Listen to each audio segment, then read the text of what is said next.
obviously everybody wants to hear us talk zero RB, and especially when we have you on here. So we're going to get some of your zero RB takes for 2022.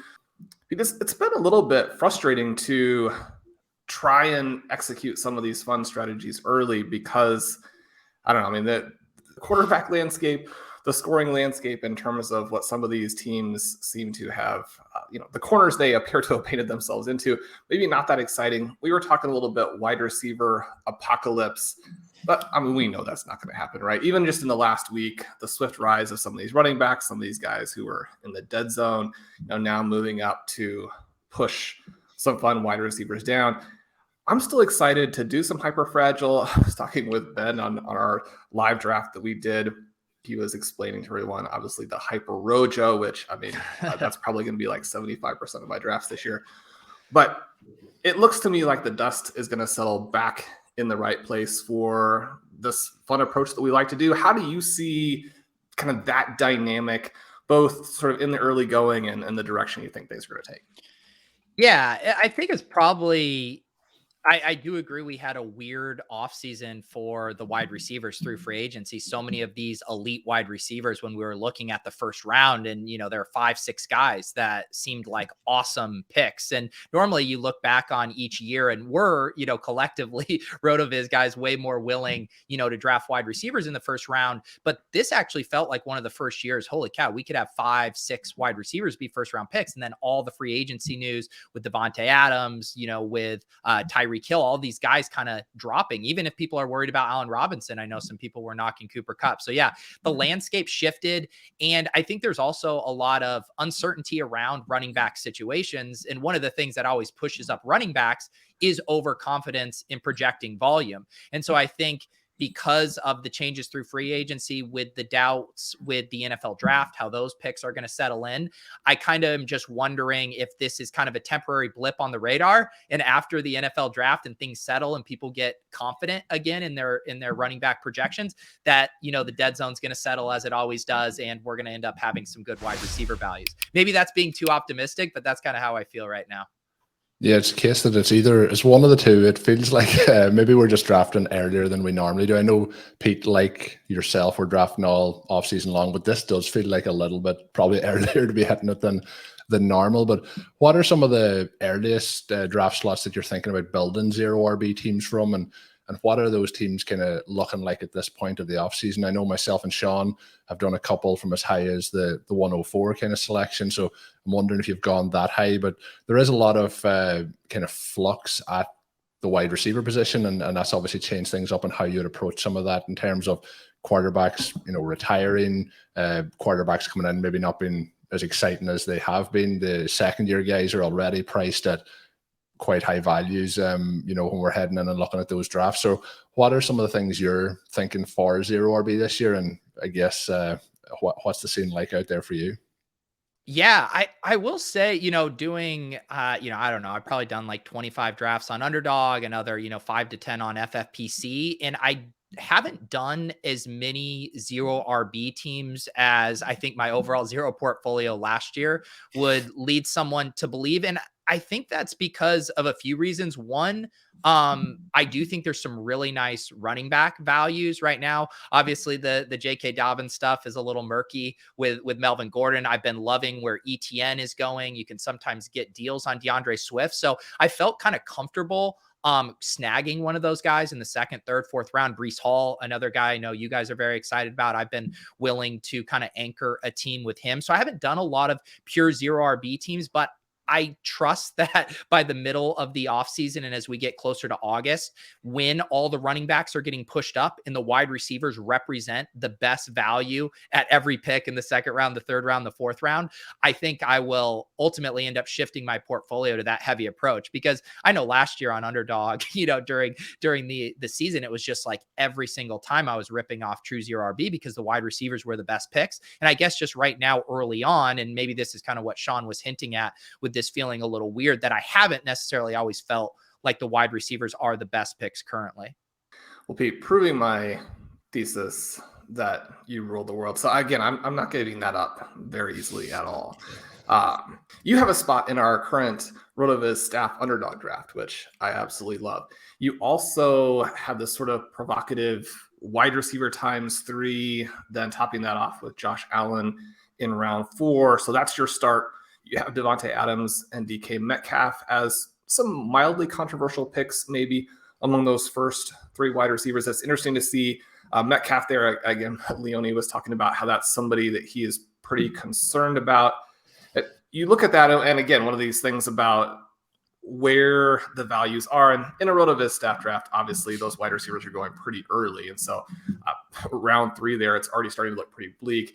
I see Metcalf at that point with a question on the quarterback, and I'm thinking, okay, that's tricky, but yet it's DK Metcalf. And then you look at like the next wide receivers drafted, and 4 of the next 5 guys I think are borderline undraftable, like even if you got them a couple rounds later. So it's very easy to see maybe that's a tier break after him. What are your thoughts on this team that you started to put together?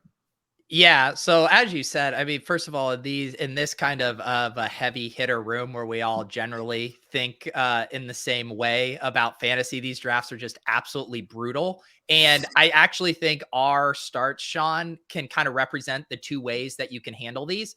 Our buddy Pat Carrain, he often talks about these wide receiver heavy drafts as you're just trying to ski out front of the avalanche. Like, it's coming. And so you just want to make sure that you keep pace and don't get buried in the snow, or you can completely zag and go in the opposite direction of everyone else, which is what you, of course, ended up doing with those 3 straight running backs. I decided to take kind of the avalanche approach here, knowing the wide receivers were going to go fast and furious. And I just wanted to make sure, even if I didn't love the guys, they're not my preferred choices, or I could, get better values on them in other drafts.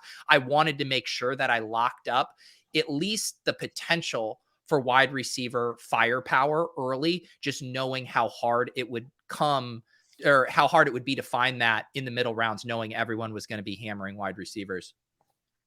How did you feel when you seen that Shawn Siegele had drafted 3 running backs to start off a draft in 2022?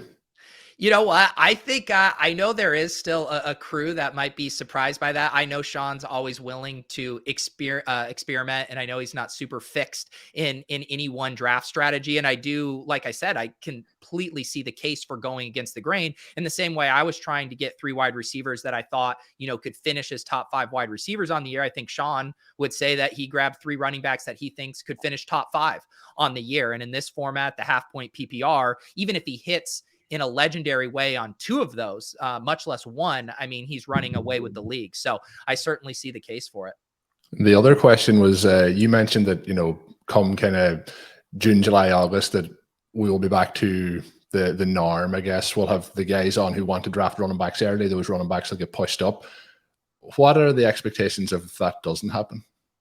Yeah, I mean, I think there'll be a natural pushing up. We're going to see a few of these running backs get pushed up. The question is how many, right? Because it was last year we had Najee who got pushed all the way up to, like the 1-2 turn. But then it was ETN and Javonte Williams were kind of settling in the 5th and 6th round. So that, I think, has a lot to do with it, because the 4th, 5th round has also, previously been a pretty juicy round for wide receivers.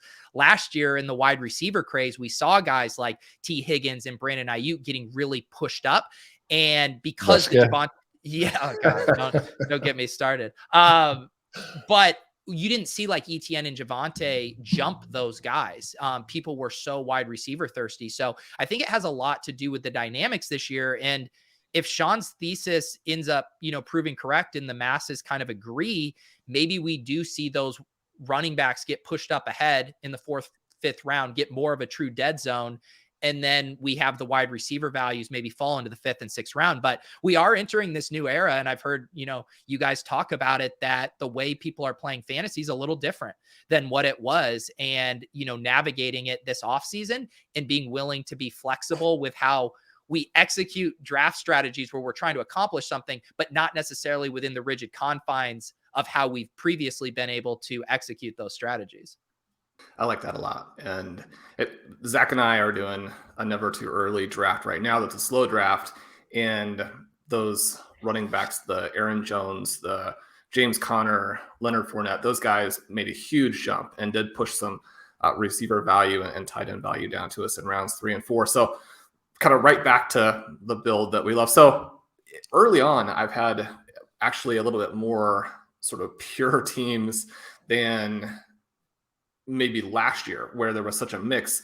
Early in drafts, I've had some of these hyper fragile teams with the crazy running back values. And then in some of the later slots, kind of like your drafted Underdog, some really cool zero RB-ish builds. And it'll be interesting to kind of track how that goes. You mentioned Dobbins and ETN, obviously some concerns with both of those guys that are probably going to hold them in this cool range to where anytime a running back gets wiped out and gets hurt, I mean, that's one of the reasons why these problems with running backs exist. I mean, you're not going to win then.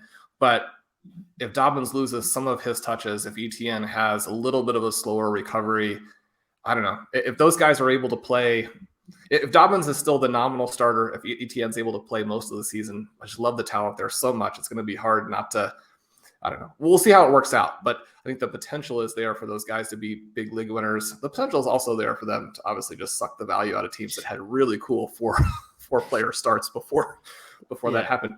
So Pete, we have this question, the fans, the internet in general. I mean, there's nothing that's more beloved than modified zero RB. So I had a sort of a modified zero RB question for you, and sort of just definitions, right? People like definitions of these things. They want to feel very confident in what they're doing. So if you select Saquon Barkley in round 3 and otherwise all wide receivers in round 10 or so, do you call that pure zero RB because there's an obvious Barkley in round 3 exception? Modified zero RB, and this is a perfect example of why it works so well. Bad drafting because you should obviously have selected Jonathan Taylor and DeAndre Swift as well. Or bad drafting because Saquon Barkley is absolutely done. So here's the thing. If you want to get people riled up, you definitely want to include the term zero RB and how you describe drafting Saquon, whether that's saying, true zero RB, modified zero RB. If you just throw that in and someone sees a running back, curious that you say 0 running backs, and yet I see a running back that you drafted, then that's the plan. I think the actual term, if we want, like I would call it, and I actually mentioned this on a show yesterday, I would call this modified anchor RB. Or, modified single elite RB, because, and this was a draft strategy I used a lot last year, where it's like everyone likes the idea of getting their anchor running back or 2 anchor running backs early. No one disputes that that's a good strategy. But last year, a lot of times we were pushing it and seeing, could we grab DeAndre Swift in the 3rd round to serve as the anchor running back, but we're going to load up with 2 wide receivers, and just seeing, can we get that legendary season from Swift at a discount? And so that's how I think about it, is you're still accomplishing the goals of a single RB at the top, but you're just using a little less draft capital to ensure that you can get some pass catching firepower. So I'm going to go with, I don't know if this is a new term, but modified anchor RB. If we can get anything with modified in it, I'm a big fan. Really enjoy the modified zero RB talk, so I'll be on board with that one. Did you enjoy that clip? Make sure you hit that subscribe button to get more content from RotoViz. And of course, you can check out full-length podcasts at rotoviz.com/podcast. Available on all podcast platforms. Check out our wide range of content. Once again, rotoviz.com/podcast.